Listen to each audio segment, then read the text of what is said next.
Loss aversion establishes that losses are more painful than the satisfaction of a comparable gain, psychologically speaking, which leads most of us to act in ways that minimize the risk of loss without consciously making that decision. Understanding loss aversion can help you notice how your decision-making skews toward taking actions that reduce risk of loss. With some awareness, you may even be able to counteract the cognitive bias of loss aversion when it seems too strong. But the loss recovery principle may be grounds enough to stay the course. When you lose something, the gain required to make up the loss is higher than the loss itself on a percentage basis. For example, if we start with $12,000 and lose $4,000, we have incurred a 1/3 or 33.33% loss. $4,000 divided by $12,000 is 1/3. To make up for that loss, we will now need to gain $4,000 from a base of $8,000. That's a 50% gain. 4,000 divided by 8,000 is 50% to make up for a 1/3 loss.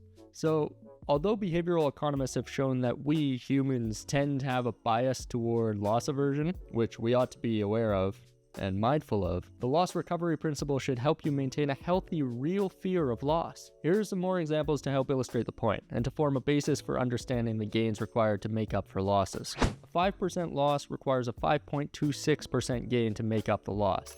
10% losses require a mere 11.11% to recover. Not so bad. But a 20% loss requires a subsequent 25% gain to break even. And at 25%, that gain to break even jumps to just over 33%.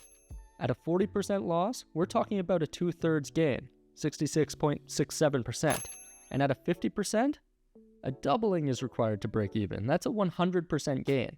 With a 60% loss, you would need a 150% gain to make back your losses. Back to our $12,000 example, a 60% loss would leave you with $4,800.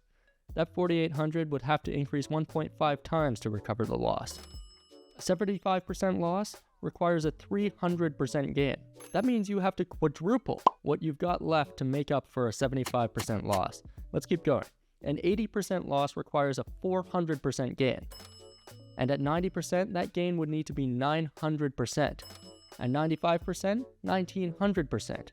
Your resulting $600 would need to be multiplied by 20 to get back to 12,000. Okay, I think you get the point. It's exponential. Keep these in mind next time you're in a position to risk loss. Stay safe and subscribe. See you in the next one.